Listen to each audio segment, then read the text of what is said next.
Once upon a time, in the ancient land of Scandinavia, there lived a tribe known as the Winili. Among them were two brave brothers, Eivor and Eo, who, along with their mother Gambara, decided to embark on a journey southward, seeking a new home away from the Vandals' coercion and threats of war. Facing the challenge of being outnumbered by the Vandal army, the brothers sought the help of Freya, Odin's wife. She advised the women of the Winili to let down their hair, arranging it to look like beards, and stand ready with their husbands on the battlefield. As the sun rose, Odin, observing the scene, remarked, "Who are these Longbeards?" Thus, the tribe earned their new name, the Longbeards, eventually evolving into the Lombards. After their victory over the Vandals, the Lombards faced a new struggle for survival. With limited resources in the region, they decided to move on, facing various adventures, battles, and even single combat with adversaries. Eventually, they settled east of the Elbe, in a land known as Moringa, modern-day Austria, where they lived autonomously for 30 years, led by King Agelmin. During this time, the Lombards encountered challenges, including conflicts with the Saxon Confederacy. Agelmin's reign saw the rise of Lamisio, a vigorous youth who became a formidable leader after a Bulgarian raid resulted in Agelmin's death and the kidnapping of his daughter. Lamisio rallied the Lombards, defeated the Bulgarians, and rescued the princess, solidifying his position as the kingdom's ruler. As time passed, other kings like Letu, Hildiak, and Gudiak followed Lamisio. Faced with overpopulation, scarce resources, or potential conflicts with the Huns, the Lombards decided to migrate once again. In approximately 487 CE, they moved to the Danube region, catching the attention of the Eastern Roman Byzantine Empire. Invited to Pannonia, the Lombards played a crucial role in defending the region against the Gepid tribe. This marked the beginning of a new chapter for the Lombards, with the first historically recorded king, Wacho, leading the tribe in the year 526 CE. They defeated the Heralds in Pannonia, acquiring their ancestral lands and setting the stage for their future exploits. Under the rule of King Wacho and later his successor, King Odwan, the Lombards thrived in the lands of Pannonia. However, after Odwan's passing, his son Alboin ascended the throne, marking the beginning of a new era for the Lombard Kingdom. Alboin, renowned as one of the greatest Lombard kings, sought to expand his realm and secure his power. In his quest for dominance, Alboin saw an opportunity to weaken the Gepids, their long-standing rivals. Some accounts suggest that Alboin forged an alliance with King Bian, the first of the Avars, while others claim it was Bian I who proposed the alliance. Regardless of the specifics, the Lombards and the Avars joined forces and clashed with the Gepids in a fierce battle. In the aftermath, King Cunimund of the Gepids fell, and his head was claimed as a gruesome trophy by Alboin, who turned it into a chilling reminder of his victory. Yet, despite their triumph over the Gepids, the Lombards found themselves at the mercy of the Avars, who emerged as the dominant force in the region. Bian I, seizing the opportunity presented by their agreement, asserted control over the Gepid lands, leaving the Lombards in a precarious position. In a bid to strengthen their position, Alboin married Rosamund, the daughter of King Cunimund, hoping to unite the Lombards and the Gepids against the encroaching power of the Avars. However, by this time, the Avars had become too formidable, and the Gepids too weakened to offer significant resistance. Recognizing the futility of their situation, Alboin made the difficult decision to lead his people away from Pannonia. Recalling the fertile lands of Italy where many Lombard warriors had once fought under the banner of the Roman Empire, Alboin saw promise in a new homeland. Whether it was the memories of Italy's abundance or the invitation of General Narses, who had led them to victory against the Ostrogoths, that spurred their decision remains a matter of debate.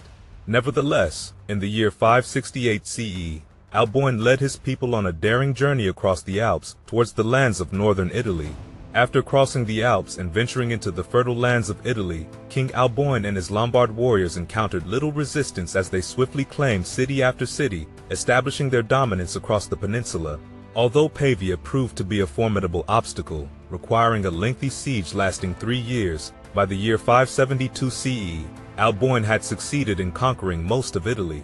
Setting his capital at Verona initially, Alboin divided the newly acquired territories into 36 duchies, each governed by a duke directly answerable to the king. While this administrative structure appeared efficient on paper, it inadvertently empowered the individual dukes, leading to disparities in prosperity and cohesion among the regions. With Alboin's attention diverted towards external threats from the Franks and the Eastern Empire, the affairs of governance fell largely into the hands of these dukes, resulting in a lack of unity within the Lombard Kingdom. Amidst these challenges, the vulnerability of the Lombard realm was laid bare in 572 CE when tragedy struck. Alboin, the valiant king, fell victim to a conspiracy orchestrated by his own wife, Rosamund. Motivated by a deep-seated desire for vengeance against Alboin for slaying her father, Rosamund enlisted the help of Alboin's foster brother Helmicus to carry out the treacherous act. While accounts of Alboin's demise vary, all agree on one thing: it was Rosamund who orchestrated the plot, driven by her burning desire for retribution.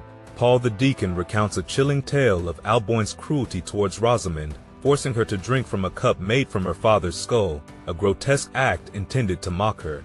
It's this final insult that allegedly pushed Rosamund to conspire against her husband, culminating in his assassination. With Alboin's death, the fragile unity among the Lombard territories shattered further, as internal strife and conflict ensued. Meanwhile, in the east, the Byzantine Empire, having invested significant resources to reclaim Italy from the Ostrogoths in previous years, faced a new challenge: the Lombards. Seeking to regain control over Italy, Emperor Maurice established the Exarchate at Ravenna around 582 CE, appointing military commanders tasked with organizing resistance against the Lombard invaders. However, the people of Italy, still bearing the scars of past imperial rule and war, showed little enthusiasm for the return of Byzantine authority. Memories of exorbitant taxes and the diversion of funds towards endless conflicts abroad fueled resentment, rendering the Exarchate ineffective in its mission. As the Lombard Kingdom solidified its grip on Italy, the stage was set for further confrontations with external powers, while internal divisions threatened to undermine their newfound dominance. With the threat of imperial forces looming, the Lombard dukes realized the urgency of unity and elected King Othari in the year 586 CE. Othari proved himself by defeating Byzantine forces in 586 CE, though losing some territories in a subsequent battle the following year. In an effort to strengthen his position, Othari sought a strategic marriage alliance with the Franks, but negotiations fell through, leading to a Franco-Byzantine alliance against the Lombards in 590 CE. The Franks launched a devastating invasion of Italy, capturing several key cities. To counter these external threats, Othari married Theodelinda, the daughter of a Bavarian duke, in a bid to secure an alliance against the Franks and Byzantines. Before any military action could be taken, Othari passed away in 590 CE, succeeded by his relative Agilulf. Agilulf, married to Theodelinda, proved to be a capable and effective ruler, securing peace with the Franks and reorganizing the Lombard government to centralize power under his reign. With the Byzantine Empire preoccupied with conflicts in the Balkans and Anatolia, Agilulf's reign saw relative stability. Despite religious differences between the Lombards, primarily Arian Christians, and the predominantly Catholic populace, sectarian violence remained minimal.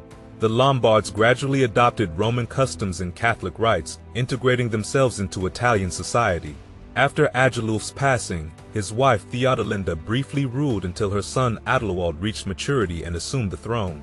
However, Adelwald was soon overthrown by his brother-in-law Ariawald, a staunch Arian opposed to Catholicism.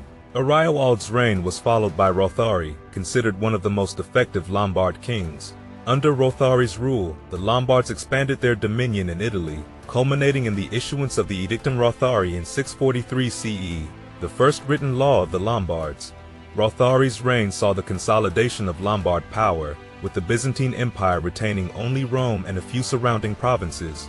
Upon Rothari's demise, his son Rodald ascended the throne but was swiftly assassinated by political adversaries, marking a turbulent period in Lombard history. After the passing of Rothari, the Lombard Kingdom faced internal divisions, with rival rulers vying for control over Milan and Pavia while contending with external threats from Slavic tribes along the borders. This tumultuous period of strife and instability persisted until the ascension of Liutprand to the throne in 712 CE. Liutprand, hailed as one of the greatest Lombard kings since Alboin, embarked on a reign marked by expansion and alliance building. Under his leadership, the Lombard Kingdom flourished, extending its borders even beyond the achievements of Rothari. Liutprand forged a strong alliance with the Franks, securing the Lombards against their adversaries. For years, peace and prosperity reigned throughout the Lombard Kingdom under Liutprand's wise and capable rule. However, the golden age of the Lombards would soon come to an end with the passing of their illustrious king. Following Liutprand's death, his successors failed to live up to his legacy, proving to be weak and ineffectual rulers. The decline of the Lombard Kingdom set in motion a chain of events that would ultimately lead to its demise. The last Lombard king, Desiderius, made a bold move by seizing Rome and expelling the Byzantines from Italy. However, his ambitions led him to clash with Pope Hadrian I, drawing the ire of Charlemagne, the powerful Frankish king. Charlemagne, seeing an opportunity to expand his own dominion, intervened in the conflict, breaking the alliance between the Franks and the Lombards. In a decisive battle in 774 CE, Charlemagne emerged victorious, overthrowing Desiderius and bringing an end to Lombard rule in Italy. With the fall of the Lombard Kingdom, the lands once governed by Lombard kings were absorbed into Charlemagne's vast empire. Though remnants of Lombard influence lingered in the territories held by surviving Lombard dukes, the Lombard people and their rich culture were assimilated into the realm of the Franks, marking the end of an era in Italian history.